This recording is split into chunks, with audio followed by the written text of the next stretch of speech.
ನಮಸ್ಕಾರ. ಈಸಬೇಕು ಇದ್ದು ಜಯಿಸಬೇಕು, ಜೀವನದಲ್ಲಿ ಏನನ್ನಾದರೂ ಸಾಧಿಸಬೇಕು, ಎಲ್ಲವೂ ನಿಜ. ಆದರೆ ಅದಕ್ಕೆ ಅಂಥದ್ದೊಂದು ಮನಸ್ಥಿತಿ ಬೇಕು.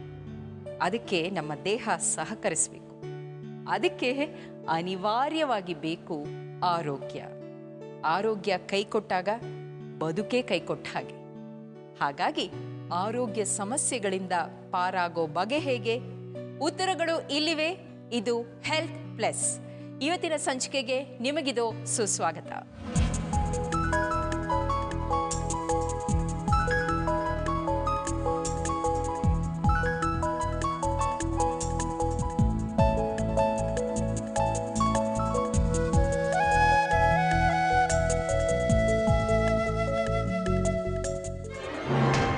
ಅಳುವ ಕಂದನ ತುಟಿಯು ಹವಳದ ಕುಡಿಹಂಗ ಅಂತ ಹೇಳಿದ್ರು. ಅಳುವ, ನಗುವ, ಆಟ ಆಡುವ, ಹಠ ಮಾಡುವಂಥ ಮುದ್ದು ಕಂದಮ್ಮ ಇಡೀ ಮನೆಗೆ ಎಂಥ ಬೆಳಕು. ಆದರೆ ಆ ಮುದ್ದು ಪುಟಾಣಿ ಇದ್ಯಾವುದನ್ನೂ ಮಾಡದೆ ಮೂಲೆ ಗುಂಪಾಗಿ ಹಾಸಿಗೆ ಹಿಡಿದು ರೋಗದಿಂದ ನರಳುತ್ತಿದ್ರೆ, ICU ಸೇರುವಂಥ ಮಟ್ಟಕ್ಕೆ ಹೋದರೆ, ಕ್ಯಾನ್ಸರ್ ಬಂದರೆ ಎಂಥ ಬೇಸರದ ಸಂಗತಿ, ಎಷ್ಟು ನೋವು. ಆದರೆ ಮಕ್ಕಳಲ್ಲಿ ಕ್ಯಾನ್ಸರ್ ಬಂದರೆ ಖಂಡಿತ ಗುಣಮುಖ ಆಗುತ್ತೆ ಅನ್ನುವಂಥ ಬೆಳಕೂ ಇದೆ. ಆ ಬೆಳಕಿನ ಬಗ್ಗೆ ಗಮನ ಹರಿಸುತ್ತೆ ಇವತ್ತಿನ ಹೆಲ್ತ್ ಪ್ಲಸ್ ಸಂಚಿಕೆ.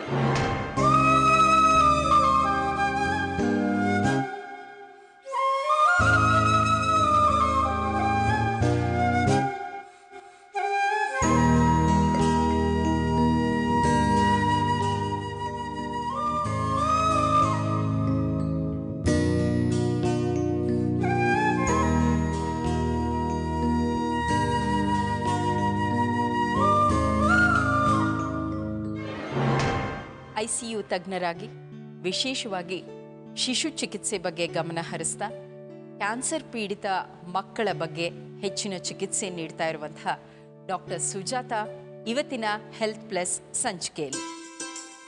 ಬನ್ನಿ ಡಾಕ್ಟರ್. ನಮಸ್ತೆ. ಸ್ವಾಗತ. ಬನ್ನಿ ಡಾಕ್ಟರ್. ICUಗೆ ತಜ್ಞರಿರ್ತಾರೆ, ತೀವ್ರ ನಿಗಾ ಘಟಕದಲ್ಲಿ ಒಬ್ಬರು ತಜ್ಞರು ಬೇಕಾಗತ್ತೆ ಅನ್ನೋದೇ ನಮಗೆ ಈಚೆಗೆ ಗೊತ್ತಾಗಿರುವಂತಹ ಸಮಾಚಾರ. ಅಂದರೆ ಸಾಮಾನ್ಯರ ಅರಿವಿಗೆ ಬಂದಿರುವಂತಹ ಸುದ್ದಿ. ಅದರಲ್ಲಿ ಒಬ್ಬರು ಸ್ಪೆಷಲಿಸ್ಟ್ಗಳಿರ್ತಾರೆ. ಈಗ ಮಕ್ಕಳ ಚಿಕಿತ್ಸೆ ಅಂದರೆ ಆ ಶಿಶು ಚಿಕಿತ್ಸೆಗೆ ಒಬ್ಬರು ಸ್ಪೆಷಲಿಸ್ಟ್ ಇರ್ತಾರೆ ಅನ್ನೋದು ನಿಜಕ್ಕೂ ಇದು ಹೊಸ ಸಮಾಚಾರ. ಈ ಥರದ ಅವಶ್ಯಕತೆ ಇರುತ್ತಾ ಡಾಕ್ಟರ್? ಖಂಡಿತ ಇದೆ. ನಮ್ಮಲ್ಲಿ ಈವನ್ ಹೊಸ ನವಜಾತ ಶಿಶುಗಳಿಗೆ ಕೂಡ ಒಂದು ವ್ಯತ್ಯಾಸವಾದ ಒಂದು ವಿಭಾಗ ಇದೆ. ಅದಲ್ಲದೆ ಮಕ್ಕಳು 18 ವರ್ಷ ತನಕ ಹೊಸ ಥರ ಕಾಯಿಲೆಗಳು ಬರುತ್ತೆ. ದೊಡ್ಡವ್ರಿಗಿರೋದೇನೆ ಮಕ್ಕಳಿಗೆ ಅನ್ವಯಿಸೋದಿಲ್ಲ. ಮಕ್ಕಳಿಗೆ ಬರುವಂಥ ಪ್ರಾಬ್ಲಮ್ಸೇ ಡಿಫ್ರೆಂಟ್ ಆಗಿರುತ್ತೆ. ಹಾಗಾಗ್ಬಿಟ್ಟು ಈಗ ಸುಮಾರು ಒಂದು 20-30 ವರ್ಷಗಳಲ್ಲಿ ಅದೇ ಒಂದು ವ್ಯತ್ಯಾಸವಾದ ವಿಭಾಗವಾಗಿ ಪ್ರೋಗ್ರೆಸ್ ಆಗಿದೆ. ಈಗ ಒಂದು ಕಾಲದಲ್ಲಿ ನಾವು ICUನ ಒಂದು ಒಂದು ವ್ಯತ್ಯಾಸವಾಗಿರುವ ವಿಭಾಗವಾಗಿ ನಾವೇನು ಬೇರ್ಪಡಿಸ್ತಾ ಇರಲಿಲ್ಲ. ಆದರೆ ಈಗ ನಾವು ಮಕ್ಕಳು, ನವಜಾತ ಶಿಶು, ಇಂಟೆನ್ಸಿವ್ ಕೇರ್ ಈ ಥರ ವ್ಯತ್ಯಾಸವಾಗಿ ಟ್ರೈನಿಂಗ್ ಕೊಟ್ಟು ಇವಾಗ ನಮ್ಮ ಭಾರತದಲ್ಲೇ ಆ ಥರ ತಯಾರಾಗಿದೆ.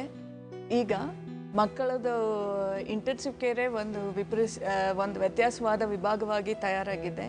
ನಮ್ಮ ಬೆಂಗಳೂರಲ್ಲಿ 5ರಿಂದ 6 ಒಳ್ಳೆ ಸೆಂಟರ್ಸ್ ಆ ಥರ ಇದೆ. ಈಗ ಬರೀ ಜನರಲ್ ಇಂಟೆನ್ಸಿವ್ ಕೇರ್ ಅಂದರೆ ಮಕ್ಕಳಿಗೆ ಬೇಕಾಗಿರುವ ಸಾಧಾರಣವಾದ ಕಾಯಿಲೆಗಳು, ಅದಲ್ಲದೆ ಸ್ಪೆಷಲಿಸ್ಟ್ ICU, ಈಗ ಮಕ್ಕಳ ಕ್ಯಾನ್ಸರು ಅಥವಾ ಮಕ್ಕಳ ಹೃದಯವಾಗಿ ಇದು ಆಪರೇಷನ್ ಆಗುವಂಥ ಇಂಟೆನ್ಸಿವ್ ಕೇರ್, ಮಕ್ಕಳಿಗೆ ತಲೆಯಲ್ಲಿ ನ್ಯೂರೋ ಇಂಟೆನ್ಸಿವ್ ಕೇರ್ ಅಂತ, ಮಕ್ಕಳಿಗೆ ಆಪರೇಷನ್ ಮಾಡಬೇಕಾಗತ್ತೆ, ಮಕ್ಕಳಿಗೆ ತಲೆಯಲ್ಲಿ ಪೆಟ್ಟು ಬೀಳ್ಬೋದು.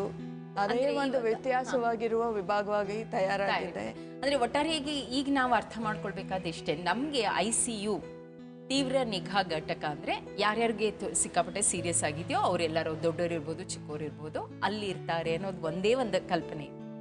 ಆದರೆ ಈಗ ನೀವು ಹೇಳೋದ್ರ ಪ್ರಕಾರ ಮಕ್ಕಳಿಗೆ ಪ್ರತ್ಯೇಕವಾದ ವಿಭಾಗ, ಇರಬಹುದು ಅಥವಾ ಇದೆ, ಮುಂದೆ ಅದು ಜಾಸ್ತಿ ಆಗುವ ಸಂಭವ ಇದೆ. ಅದರಲ್ಲಿ ಯಾವುದೋ ತಲೆಗೆ ಪೆಟ್ಟು ಬಿದ್ದಂತಹ ಮಕ್ಕಳಿಗಾಗೇ ಒಂದಿದು, ಹೃದಯದ ಕಾಯಿಲೆ ಸಂಬಂಧಿತ ಮಕ್ಕಳಿಗಾಗೇ ಒಂದು ICU, ಕ್ಯಾನ್ಸರ್ ಮಕ್ಕಳಿಗಾಗಿಯೇ ಒಂದು ICU, ಈ ಥರ ಅದರಲ್ಲೂ ಒಂದು ಸ್ಪೆಷಾಲಿಟಿ ಅಥವಾ ಸ್ಪೆಷಲೈಸೇಷನ್ ಬರ್ತಾ ಇದೆ. ಸ್ಪೆಷಾಲಿಟಿ ಅಂತ ಹೇಳ್ತೀವಿ. ಈಗ ಸಾಮಾನ್ಯವಾಗಿ ಯಾವ್ಯಾವ ಕಾರಣಕ್ಕೆ ಮಕ್ಕಳು ICUಗೆ ಸೇರಬೇಕಾದಂಥ ಪರಿಸ್ಥಿತಿ ಬರುತ್ತೆ, ಯಾವ್ಯಾವ ಸಮಸ್ಯೆಗಳಿಂದ? ಯಾಕೆಂದರೆ ಯಾರೋ ಒಬ್ಬ ವ್ಯಕ್ತಿ ICU ಮಟ್ಟಕ್ಕೆ ಹೋದ, ಅಷ್ಟರ ಮಟ್ಟಿಗೆ ಆತ ಸೀರಿಯಸ್ ಆದ ಅಂತ ಹೇಳಿದ್ರೇ ಬೇಜಾರಾಗತ್ತೆ. ಇನ್ನು ಅಂಥದ್ರಲ್ಲಿ ಮಕ್ಕಳು ICUಗೆ ಹೋಗೋ ಮಟ್ಟಕ್ಕೆ ಬಂದಿದ್ದಾರೆ ಅಂದರೆ ಅದು ತುಂಬ ನೋವಿನ ಸಂಗತಿ. ಯಾವ್ಯಾವ ಪ್ರಸಂಗಗಳಲ್ಲಿ ಹೀಗಾಗುತ್ತೆ? ನಮ್ಮಲ್ಲಿ ಸಾಧಾರಣವಾಗಿ ಬರುವಂಥ ಮಕ್ಕಳು ಯೂಶಲಿ ರೋಡ್ ಟ್ರಾಫಿಕ್ ಆಕ್ಸಿಡೆಂಟ್ಸ್ ಆಗಿರ್ಬೋದು, ಅಥವಾ ಮಾಡಿಗಳಿಂದ ಬೀಳ್ಬೋದು, ಈ ತರ ಪರಿಸ್ಥಿತಿಗಳು ಬರುತ್ತೆ. ಈಚೆಗೆ ಜಾಸ್ತಿ ಆಗ್ತಿದೆ ಅಲ್ವಾ ಡಾಕ್ಟರ್? 2ನೇ ಮಹಡಿಯಿಂದ ಮಕ್ಕಳು ಬಿದ್ದು, ಅದೇನೋ ಅಪಾರ್ಟ್ಮೆಂಟ್ ಅಲ್ಲಿ ಅಲ್ಲಿಂದ ಬಿದ್ದು ಮಕ್ಕಳಿಗೆ ಸೀರಿಯಸ್ ಆಯ್ತು, ಕೆಲವು ಮಕ್ಕಳು ಸತ್ತು ಹೋಗಿರುವ ಪ್ರಸಂಗಗಳು ಜಾಸ್ತಿ ಆಗಿದೆ. ಹೌದು. ಅದಲ್ಲದೆ ನಮ್ಮಲ್ಲಿ ಎಮರ್ಜೆನ್ಸಿ ಸರ್ವಿಸಸ್ ರಸ್ತೆಯಲ್ಲಿ ಸಿಗದೆ ಇರಬೇಕಾದ್ರೆ ಅಥವಾ ಆನ್ ದ ಸ್ಪಾಟ್ ಸಿಗದೆ ಇರಬೇಕಾದ ಪರಿಸ್ಥಿತಿ ಇರೋದ್ರಿಂದ ಈ ಮಕ್ಕಳು ಇನ್ನೊಂದಷ್ಟು ತೀವ್ರವಾಗಿ ಅವರಿಗೆ ಇಂಟೆನ್ಸಿವ್ ಕೇರ್ ಬೇಕಾಗತ್ತೆ, ಮಚ್ ಮೋರ್ ಸೀರಿಯಸ್ ಅಂತ. ಆಮೇಲೆ ನಮ್ಮಲ್ಲಿ ಮಕ್ಕಳಿಗೆ ಇವಾಗ ಚೆಸ್ಟ್ ಇನ್ಫೆಕ್ಷನ್, ನ್ಯೂಮೋನಿಯಾ ಅಂತ ಹೇಳ್ತೀವಿ, ಆ ಥರ ಕಾಯಿಲೆಗಳಿಗೆ ಬಂದಾಗ ಅವರಿಗೆ ತುಂಬ ಉಬ್ಸ ಅಥವಾ ತುಂಬ ಉಸಿರಾಡೋದಕ್ಕೆ ತೊಂದರೆ ಆಗ್ತಾ ಇದೆ. ಇಂಥ ಮಕ್ಕಳಿಗೆ ನಾವು ಇಂಟೆನ್ಸಿವ್ ಕೇರ್ ಕೊಡಬೇಕಾಗತ್ತೆ.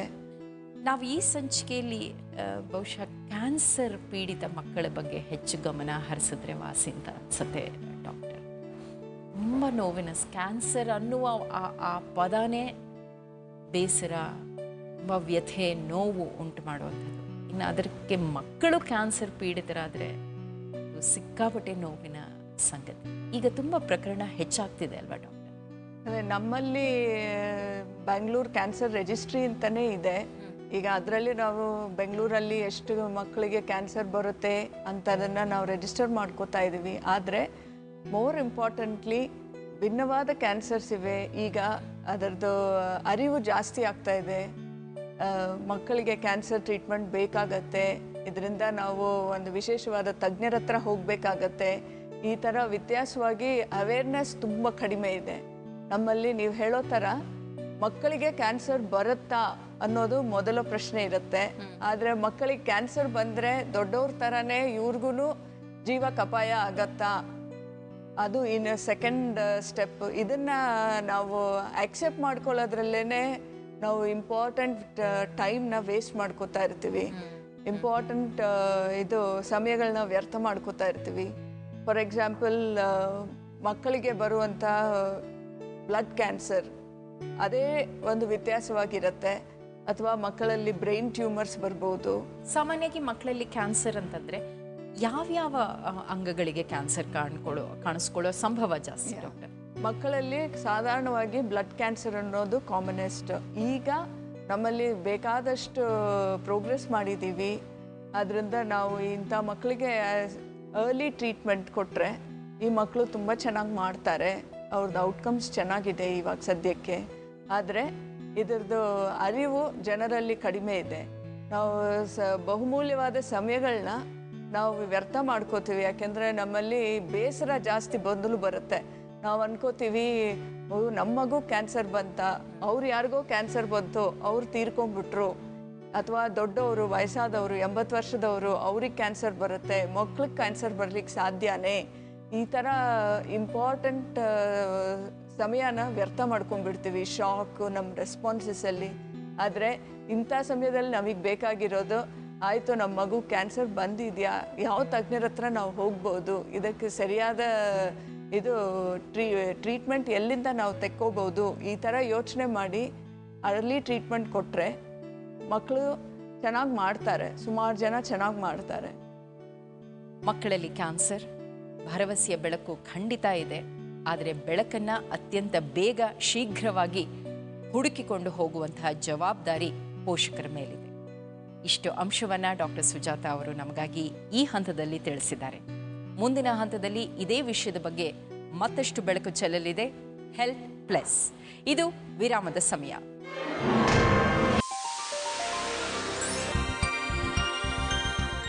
ಮಕ್ಕಳಲ್ಲಿ ಕ್ಯಾನ್ಸರ್, ICU ಚಿಕಿತ್ಸೆ, ಈ ಬಗ್ಗೆ ತಿಳಿಸ್ತಾ ಇದ್ದಾರೆ ಡಾಕ್ಟರ್ ಸುಜಾತ.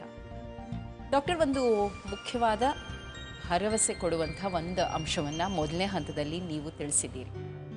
ಮಕ್ಕಳಿಗೆ ಕ್ಯಾನ್ಸರ್ ಇದೆ ಅಂತ ಗೊತ್ತಾದಾಗ ಪೋಷಕರು ಗಾಬರಿ ಪಟ್ಕೊಂಡು, ಬೇಸರ ಪಟ್ಕೊಂಡು, ಅತ್ತು ಕರೆದು ಅದಕ್ಕೆ ಸಮಯ ವ್ಯರ್ಥ ಮಾಡದೆ ತಕ್ಷಣ ತಜ್ಞರನ್ನು ಬಂದು ಭೇಟಿ ಮಾಡಿದ್ರೆ, ತಕ್ಷಣ ಚಿಕಿತ್ಸೆ ಸಿಕ್ಕರೆ ಖಂಡಿತ ಕ್ಯಾನ್ಸರ್ ಗುಣಮುಖ ಆಗತ್ತೆ.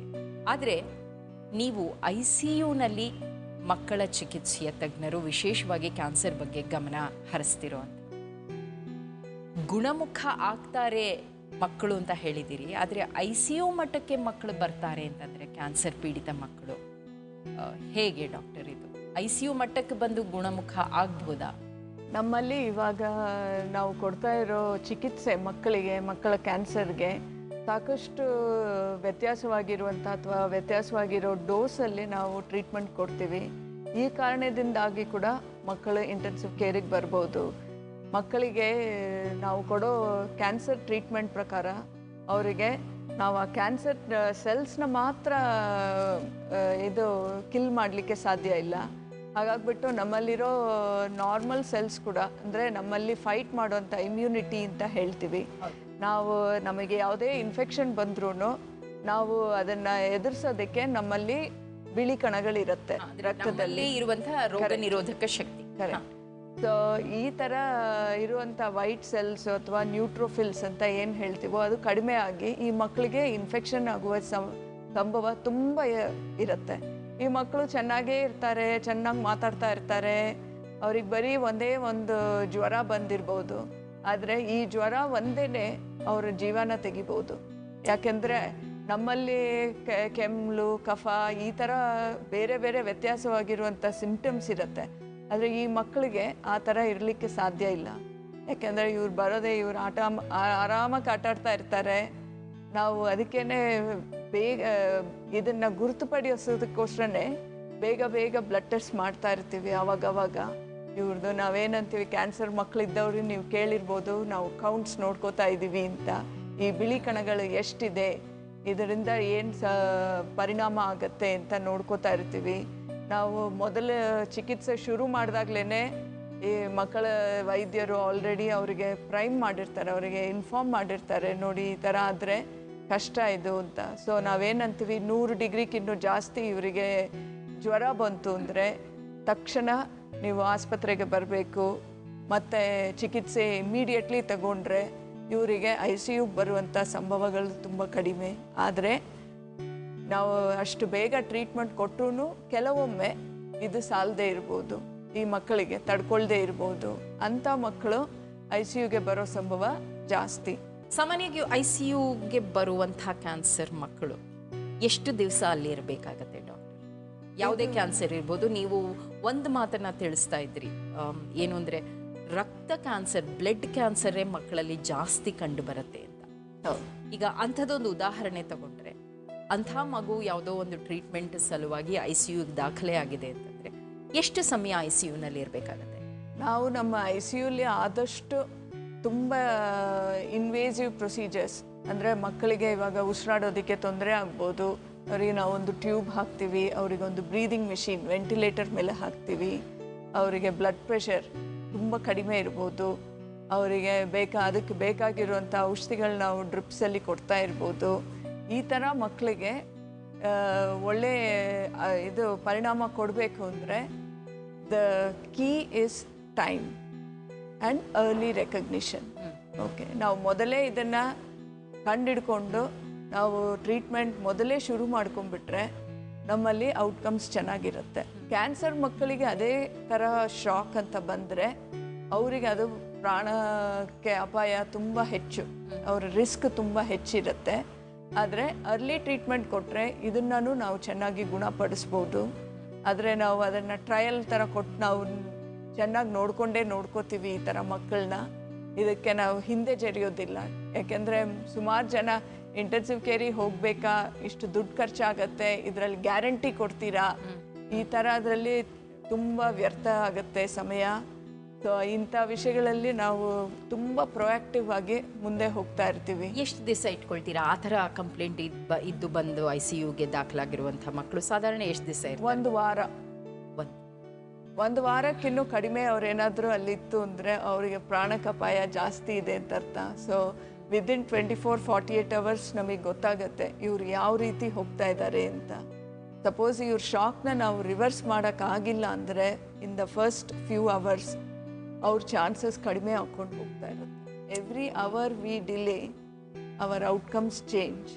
ಅಂದರೆ ಇವಾಗ ICUಗೆ ಮಗುನ ದಾಖಲಿಸ್ಬೇಕು ಅಂತ ಹೇಳಿದ ತಕ್ಷಣ ಪೋಷಕರು ಅದು ಇನ್ನೇನೋ ಗಾಬರಿಯ ಹಂತ ಅಂತ ಆತಂಕ ಪಡದೆ ಅದಕ್ಕೆ ತಕ್ಷಣ ಸಮ್ಮತಿ ಕೊಟ್ಟು ICUಗೆ ಸೇರಿಸಿದ್ರೆ ಅಲ್ಲಿರುವ ಅಪಾಯದ ಸಂಭವ ತುಂಬ ಕಡಿಮೆ ಆಗುತ್ತೆ. I mean the risk element is reduced ಅಲ್ವಾ? ನಮ್ಮಲ್ಲಿ ಇಂಟೆನ್ಸಿವ್ ಕೇರ್ದು ಗೋಲ್ಡನ್ ಮಂತ್ರ ಏನು ಅಂದರೆ ಇವಾಗ ಅಡಲ್ಟ್ಸಲ್ಲಾದರೆ ಗೋಲ್ಡನ್ ಅವರ್ ಅಂತ ಹೇಳ್ತೀವಿ. ಆದರೆ ಮಕ್ಕಳಲ್ಲಿ we have to say platinum minutes. ಇಷ್ಟು ಬಹುಮೂಲ್ಯವಾಗಿರುತ್ತೆ. ನಾವು ನಿಮಿಷಗಳಲ್ಲಿ ಆ ಡಿಸಿಷನ್ಸ್ ನಾವು ತಗೋಬೇಕಾಗತ್ತೆ ಮಕ್ಕಳಲ್ಲಿ. ಅದೇನೇ ನಮಗೆ ಒಳ್ಳೆ ಪರಿಣಾಮ ಕೊಡೋದು. ICU ಅಂದಾಕ್ಷಣ ಗಾಬರಿ ಪಡುವ ಅವಶ್ಯಕತೆ ಇಲ್ಲ.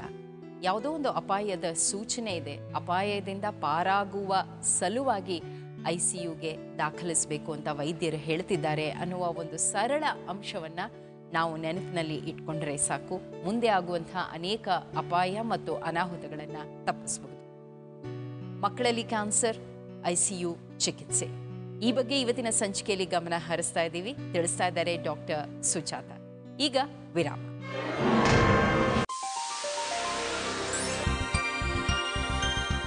ಮಕ್ಕಳಲ್ಲಿ ಕ್ಯಾನ್ಸರ್, ICU ಚಿಕಿತ್ಸೆ, ಈ ಬಗ್ಗೆ ಇವತ್ತಿನ ಹೆಲ್ತ್ ಪ್ಲಸ್ ಸಂಚಿಕೆ ಗಮನ ಹರಿಸ್ತಾ ಇದೆ. ವಿವರಗಳನ್ನು ತಿಳಿಸ್ತಾ ಇದ್ದಾರೆ ಡಾಕ್ಟರ್ ಸುಜಾತ. ಡಾಕ್ಟರ್, ಯಾವ್ಯಾವ ಕ್ಯಾನ್ಸರ್ ಮಕ್ಕಳಲ್ಲಿ ಕಾಣಿಸ್ಕೊಳ್ಳೋ ಯಾವ್ಯಾವ ಕ್ಯಾನ್ಸರ್ನಿಂದ ICU ಚಿಕಿತ್ಸೆ ಮಟ್ಟಕ್ಕೆ ಹೋಗಬೇಕಾಗುತ್ತೆ? ಸೊ ಒಂದು ಲ್ಯುಕೀಮಿಯಾ, ಬ್ಲಡ್ ಕ್ಯಾನ್ಸರಿಂದ ಈ ಮಕ್ಕಳಿಗೆ ವಿಶೇಷವಾಗಿ ಇನ್ಫೆಕ್ಷನ್ಸ್ ಆಗಿ ಆಮೇಲೆ ಅವರಿಗೆ what we call septic shock ಅಂತ. ಈ ಮಕ್ಕಳಿಗೆ ಇನ್ಫೆಕ್ಷನ್ ಇಷ್ಟು ವಿಪರೀತವಾಗಿ ಬಂದಿರೋದ್ರಿಂದ ಈ ಮಕ್ಕಳಿಗೆ ಅವರ ಇದು ಇನ್ಫೆಕ್ಷನ್ಸ್ ಬೇರೆ ಆರ್ಗನ್ಸ್ಗೆ ಹೋಗಿ ತಲುಪುವಂಥ ಪರಿಸ್ಥಿತಿ ಬರುತ್ತೆ. ಸಚ್ ಆಸ್ ಅವರಿಗೆ ಹಾರ್ಟ್ ಒಂದು ಸ್ವಲ್ಪ ವೀಕ್ ಆಗಿರ್ಬೋದು, ಅವರಿಗೆ ಚೆಸ್ಟಲ್ಲೇ ಇನ್ಫೆಕ್ಷನ್ಸ್ ಬರ್ಬೋದು, ಅಥವಾ ಅವ್ರಿಗೆ ಹೊಟ್ಟೆಲೇ ಇನ್ಫೆಕ್ಷನ್ಸ್ ಬರ್ಬೋದು. ಓಕೆ, ಅಥವಾ ಇವರಿಗೆ ಕಿಡ್ನಿನೇ ಎಫೆಕ್ಟ್ ಆಗ್ಬೋದು, ಲಿವರೇ ಎಫೆಕ್ಟ್ ಆಗ್ಬೋದು, ಇವ್ರಿಗೆ ಬ್ಲಡ್ ಸಿಸ್ಟಮ್ಮೇ ಎಫೆಕ್ಟ್ ಆಗ್ಬೋದು, ಅಥವಾ ಇವರಿಗೆ ತಲೆಯಲ್ಲೇ ಬ್ಲೀಡಿಂಗ್ ಬರ್ಬೋದು. ಈ ಕಾರಣದಿಂದ ಇವ್ರಿಗೆ ICU ಬೇಕಾಗತ್ತೆ. ಅದಲ್ಲದೆ ನಮ್ಮಲ್ಲಿ ಮಕ್ಕಳಿಗೆ ಫಿಟ್ಸ್ ಬರ್ಬೋದು. ಈಗ ಫಾರ್ ಎಕ್ಸಾಂಪಲ್ ಮಕ್ಕಳಿಗೆ ಬ್ರೈನ್ ಟ್ಯೂಮರ್ಸ್ ಇರುತ್ತೆ, ಈ ಥರ ಮಕ್ಕಳಿಗೆ ಫಿಟ್ಸ್ ಆಗ್ಬೋದು. ಈ ಮಕ್ಕಳಿಗೆ ನಾವು ಟ್ರೀಟ್ಮೆಂಟ್ ಕೊಡಬೇಕಾಗತ್ತೆ. ಮಕ್ಕಳಿಗೆ ಗೆಡ್ಡೆಗಳಿರುತ್ತೆ ಹೊಟ್ಟೆಯಲ್ಲಿ ಅಥವಾ ಎದೆಯಲ್ಲಿ, ಕಾಲಲ್ಲಿ, ಎಲ್ಲಾದ್ರೂ ಬರ್ಬೋದು. ಇದಕ್ಕೆ ಚಿಕಿತ್ಸೆ ಕೊಡಬೇಕಾಗತ್ತೆ. ಅಂದರೆ ICU ಅಂದಾಕ್ಷಣ ಸಾವು ಖಚಿತ ಅನ್ಕೊಳ್ಬೇಕಾಗಿಲ್ಲ, ಆದರೆ ಒಂದಿಷ್ಟು ಹೆಚ್ಚಿನ ಅಪಾಯದ ಸೂಚನೆ ಇದೆ ಅಂತ ನೀವು ಹೇಳ್ತಿದ್ದೀರಿ. ಖಂಡಿತ. ಈಗ ICUನಲ್ಲಿ ಮಕ್ಕಳು ದಾಖಲಾಗಿರುವಂತಹ ಸಂದರ್ಭದಲ್ಲಿ, ಉದಾಹರಣೆಗೆ ಕ್ಯಾನ್ಸರ್ ಚಿಕಿತ್ಸೆನೇ ತಗೊಳ್ಳೋಣ, ಪೋಷಕರ ಜವಾಬ್ದಾರಿ ಏನು ಡಾಕ್ಟರ್? ಇವಾಗ ಇವತ್ತೆಲ್ಲ ಹೇಗಿದೆ ಅಂದರೆ ICU ಯಾರೂ ಬರಬಾರ್ದು, ತೀವ್ರವಾಗಿ ನಿಗಾ ಇಡಬೇಕು ಅಂತ ನಾವು ಕಾರಣಕ್ಕಲ್ಲಿದೆ ಅಂದ್ರೂ ನಾವು ಬರ್ತೀವಿ, 2 ನಿಮಿಷ ಮಾತಾಡಿಸ್ತೀವಿ, ನೋಡ್ಕೊಂಡು ಹೋಗ್ತೀವಿ, ಈ ಥರದ್ದೆಲ್ಲ ಒತ್ತಡಗಳು ತುಂಬ ಇರುತ್ತೆ. ಸೊ ಪೋಷಕರಿಗೆ ನೀವೇನು ಹೇಳ್ತೀರಿ? ಪೋಷಕರಿಗೆ ಇದು ಒಂದು ಟೆಸ್ಟಿಂಗ್ ಟೈಮ್. ಮಕ್ಕಳು ICUಗೆ ಹೋಗಿದ್ದಾರೆ ಅಂದರೆ, ಎಸ್ಪೆಷಲಿ ಕ್ಯಾನ್ಸರ್ ಮಗು ಇರುವಂಥದ್ದು ಮಗು ICUಗೆ ಹೋಗಿದ್ದಾರೆ ಅಂದರೆ ಅವರಿಗೆ 10ರಷ್ಟು ಗಾಬರಿ ಜಾಸ್ತಿ ಆಗುತ್ತೆ ನಾರ್ಮಲ್ ಮಕ್ಳಿಗೆ ಹೋಗೋದಕ್ಕಿಂತ. ಆದರೆ ಈ and it's A very highly testing time. ಯಾಕೆಂದರೆ ಇದರಿಂದ ಹೊರಗೆ ಬರ್ಲಿಕ್ಕೆ ಸಾಧ್ಯನಾ ಅನ್ನೋದು ಯಾರೂ ಗ್ಯಾರಂಟಿ ಕೊಡ್ಲಿಕ್ಕೆ ಸಾಧ್ಯ ಇಲ್ಲ. ಆದರೆ ನಾವು ನಮ್ಮ ವೈದ್ಯಕೀಯ ಜವಾಬ್ದಾರಿ ಏನಿದೆ ಅಂದರೆ, ನಾವು ಮೊದಲೇ ಐಡೆಂಟಿಫೈ ಮಾಡಬೇಕು. ನಮ್ಮ ಜವಾಬ್ದಾರಿ ಅದು. ಇವ್ರಿಗೆ ಹೇಗೆ ಗುಣಮಟ್ಟ ಆಗಕ್ಕೆ ಸಾಧ್ಯ, ಇವರಿಗೆ ನಾವು ಇಂಟೆನ್ಸಿವ್ ಕೇರಿಗೆ ಕರ್ಕೊಂಡು ಬಂದರೆ ಇವ್ರು ಚೆನ್ನಾಗಿ ಆಗ್ತಾರಾ ಅನ್ನೋ ಪ್ರಿಡಿಕ್ಷನ್ಸ್ ನಾವು ನಮ್ಮಲ್ಲಿ ಬೇಕಾದಷ್ಟು ಕಡೆ ಪರಿಶೋಧನೆ ಮಾಡಿದ್ದಾರೆ. ಅದರಿಂದ ನಾವು ಲೆಸನ್ಸ್ನ ಅರ್ಥ ಮಾಡ್ಕೊಂಡಿದ್ದೀವಿ. ಯಾವ ಮಕ್ಕಳು ಚೆನ್ನಾಗಿ ಮಾಡ್ತಾರೆ, ಯಾವ ಮಕ್ಕಳು ಚೆನ್ನಾಗಿ ಮಾಡ್ಲಿಕ್ಕೆ ಸಾಧ್ಯ ಇಲ್ಲ ಅಂತ. ಸೊ ನಾವು ಮೊದಲೇ ಪೋಷಕರಿಗೆ ಕೌನ್ಸಿಲಿಂಗ್ ಕೊಡ್ತೀವಿ. ಕೆಲವೊಂದು ಸಲ ಮಕ್ಕಳಿಗೆ ಹೋಪ್ ಕೊಡಲೇಬೇಕು ಅಂತ ಹೇಳಿ ಒನ್ ಎಂಡ್ ನಾವು ಮಕ್ಕಳಿಗೆ ಇಲ್ಲ ನೀವು ಏನಾದರೂ ಮಾಡಿ ಪರವಾಗಿಲ್ಲ ನಮ್ಮ ಮಗುನ ಉಳಿಸ್ಕೊಡ್ಬೇಕು ICU ಅಲ್ಲಿ ಹಾಕಿ ಅಂತ ಹೇಳ್ತಾರೆ. ಆದರೆ ಈ ಮಗು ಟರ್ಮಿನಲ್ ಸ್ಟೇಜಲ್ಲಿ ಇರ್ಬೋದು. ಆ ಕಾರಣದಲ್ಲಿ ನಾವು ಹೈ ಎಂಡ್ ಇಂಟೆನ್ಸಿವ್ ಕೇರ್ ಕೊಡಲಿಕ್ಕೆ ಸಾಧ್ಯ ಬರುವುದಿಲ್ಲ, ಅದು ತಪ್ಪಾಗೂ ಆಗುತ್ತೆ. ಅಂಥ ಸಿಚುವೇಶನ್ಸಲ್ಲಿ ನಾವು ಪೋಷಕರಿಗೆ ನಾವು ಕೌನ್ಸಿಲಿಂಗ್ ಮಾಡ್ತೀವಿ. ಏನಂತೀವಿ, ಪ್ಯಾಲಿಯೇಟಿವ್ ಕೇರ್ ಅಂದರೆ ಮಕ್ಕಳಿಗೆ ಸುಗಮವಾಗಿ ಲಾಸ್ಟ್ ಫ್ಯೂ ಡೇಸ್ ಇರೋ ಥರ ನಾವು ಪ್ರಯತ್ನ ಪಡ್ತೀವಿ, ರಾದರ್ ದ್ಯಾನ್ ಇಂಟೆನ್ಸಿವ್ ಕೇರ್. ಆ ಜವಾಬ್ದಾರಿ ನಮ್ಮಲ್ಲಿರುತ್ತೆ. ಇದು ಮತ್ತೆ ಬರುವ, ಈಗ ಉದಾಹರಣೆಗೆ ಬ್ಲಡ್ ಕ್ಯಾನ್ಸರ್ ಅಂತಾನೆ ಇಟ್ಕೊಳ್ಳಿ, ಮತ್ತೆ ಒಂದು ಸ್ವಲ್ಪ ವರ್ಷ ಆದಮೇಲೆ ಮಕ್ಕಳಿಗೆ ಬರುವ ಅಥವಾ ಅದೇ ವ್ಯಕ್ತಿಗೆ ಅದು ಆ ಮಗು ಆಮೇಲೆ ಒಂದಷ್ಟು ವಯಸ್ಕ ಆಗಿರುವಂಥ ಮಟ್ಟ ಮತ್ತೆ ಬರುವಂಥ ಸಂಭವ ಇದೆಯಾ? ಮತ್ತೆ ಬರುವ ಸಂಭವ ಇರುತ್ತೆ. ಆದರೆ ಅದಕ್ಕೋಸ್ಕರನೇ ಅವರಿಗೆ ಲಾಂಗ್ ಟರ್ಮ್ ಫಾಲೋ ಅಪ್ ಅಂದರೆ ಇದು ಬರುತ್ತಾ ಇಲ್ವಾ ಏನು ಅಂತ ವರ್ಷಕ್ಕೆ ಒಂದ್ಸಲಿ ಈ ಥರ ಅವರಿಗೆ ಟೆಸ್ಟ್ ಮಾಡ್ತಾ ಇರ್ತಾರೆ ನಾರ್ಮಲಿ ಮಕ್ಕಳ ತಜ್ಞರು. ಮತ್ತೆ ಕಾಣಿಸ್ಕೊಳ್ಳುತ್ತೆ ಅಂದರೆ ಎಷ್ಟು ಅವಧಿ ಒಳಗೆ ಕಾಣಿಸ್ಕೊಳ್ಳುತ್ತೆ? ಅದು ಹೇಳಲಿಕ್ಕೆ ಬರುವುದು, ಹೇಳಕ್ಕೆ ಬರ ಮಕ್ಕಳ ಮೇಲೆ ಡಿಪೆಂಡೆಂಟ್. ಆ ರೀತಿ ಮತ್ತೆ ಕಾಣಿಸ್ಕೊಂಡು ಬಂದಿರುವಂತಹ ಮಕ್ಕಳ ಉದಾಹರಣೆನೂ ನೀವು ನೋಡಿದ್ದೀರಾ? ನಾವು ನೋಡಿದ್ದೀವಿ. ಅದಕ್ಕೇನು ಬೇಕಾದಷ್ಟು ಟ್ರೀಟ್ಮೆಂಟ್ ಆಪ್ಷನ್ಸ್ ಇದೆ. ಓಕೆ, ಇವಾಗ ಬೋನ್ ಮ್ಯಾರೋ ಟ್ರಾನ್ಸ್ಪ್ಲಾಂಟ್ ತಕ್ಕನೂ ಬರುವಂಥ ಆಪ್ಷನ್ಸ್ ಇದೆ. ಆದರೆ ಅದೆಲ್ಲ ವಿಶೇಷವಾದ ಕೇಂದ್ರಗಳಲ್ಲಿ ಮಾತ್ರ ಇದು ಸಾಧ್ಯ. ಆದರೆ ಅದು ಪ್ರಾಬಬ್ಲಿ ಅದು ಯಾವ ಕ್ಯಾನ್ಸರು ಯಾವ ಸ್ಟೇಜಲ್ಲಿ ನಾವು ಕಂಡುಹಿಡಿದಿದ್ದೀವಿ, ಎಷ್ಟು ಮಟ್ಟಕ್ಕೆ ಇವರಿಗೆ ಟ್ರೀಟ್ಮೆಂಟ್ ಕೊಡ್ಲಿಕ್ಕೆ ಸಾಧ್ಯ, ಅದು ವಿಶೇಷವಾದ ಕ್ಯಾನ್ಸರ್ ಮಕ್ಕಳ ಕ್ಯಾನ್ಸರ್ ಡಾಕ್ಟರ್ಸ್ ಹೇಳಲಿಕ್ಕೆ ಸಾಧ್ಯ. ಮಕ್ಕಳಲ್ಲಿ ಕ್ಯಾನ್ಸರ್ ಖಂಡಿತ ಗಾಬರಿ ಹುಟ್ಟಿಸುವಂಥ ಸಮಾಚಾರ. ಆದರೆ ಆ ಗಾಬರಿ, ನೋವು, ವ್ಯಥೆಯಲ್ಲಿ ಸಮಯವನ್ನು ವ್ಯರ್ಥ ಮಾಡುವುದು ಬೇಡ. ತಕ್ಷಣ ಶಿಶು ತಜ್ಞರನ್ನು, ಕ್ಯಾನ್ಸರ್ ತಜ್ಞರನ್ನು ಭೇಟಿಯಾಗಿ ICU ಚಿಕಿತ್ಸೆ ಅಕಸ್ಮಾತ್ ಕೊಡಿಸ್ಬೇಕು ಅಂದರೆ ಖಂಡಿತ ಅದಕ್ಕೂ ಸಹ ಪೋಷಕರು ತಯಾರಾಗಿ ಡಾಕ್ಟರ್ ಜೊತೆ ಸಹಕರಿಸಬೇಕು ಅನ್ನುವ ಮಾಹಿತಿಯನ್ನು ಡಾಕ್ಟರ್ ಸುಜಾತ ಅವರು ಕೊಟ್ಟಿದ್ದಾರೆ. ಇದಕ್ಕಾಗಿ ನಾವು ಅವರಿಗೆ ಧನ್ಯವಾದಗಳನ್ನು ಅರ್ಪಿಸ್ತೀವಿ. ಸುಂದರವಾದ ಮಕ್ಕಳಷ್ಟೇ ಸುಂದರವಾಗಿರೋ ಹೂಗಳು. ಧನ್ಯವಾದಗಳು. ಹೆಲ್ತ್ ಪ್ಲಸ್ನ ಸಂಚಿಕೆಗಳನ್ನು ಗಮನಿಸ್ತಾ ಬಂದಾಗ ಒಂದು ಅಂಶ ಎಲ್ಲ ವೈದ್ಯರಿಂದ ನಮಗೆ ಹೆಚ್ಚು ಹೆಚ್ಚು ಮನದಟ್ಟಾಗ್ತಿದೆ. ಯಾವುದೇ ಸಮಸ್ಯೆಯ ಬಗ್ಗೆ ಅರ್ಧಂಬರ್ಧ ತಿಳುವಳಿಕೆ ಅಥವಾ ಗೊಂದಲದ ಮಾಹಿತಿ ನಮಗೆ ಹೆಚ್ಚಿನ ಭಯವನ್ನು, ಹೆಚ್ಚಿನ ಅಪಾಯದ ಸೂಚನೆಯನ್ನು ನೀಡ್ತಿದೆ. ಅದನ್ನು ಒಂದಿಷ್ಟು ಪರಿಹಾರ ಮಾಡಿಕೊಂಡ್ರೆ ಖಂಡಿತ ಮುಂದಿನ ಹಾದಿ ಸರಳ, ಸುಗಮ, ಸಮಸ್ಯೆಗೆ ಖಂಡಿತ ಪರಿಹಾರ ದಕ್ಕತ್ತೆ. ಆರೋಗ್ಯದ ಸಮಸ್ಯೆಗಳಿಗೆ ಪರಿಹಾರ ಕಂಡುಹಿಡಿಯುವಂಥ ವೇದಿಕೆ ಇದು ಹೆಲ್ತ್ ಪ್ಲಸ್. ನಮಸ್ಕಾರ.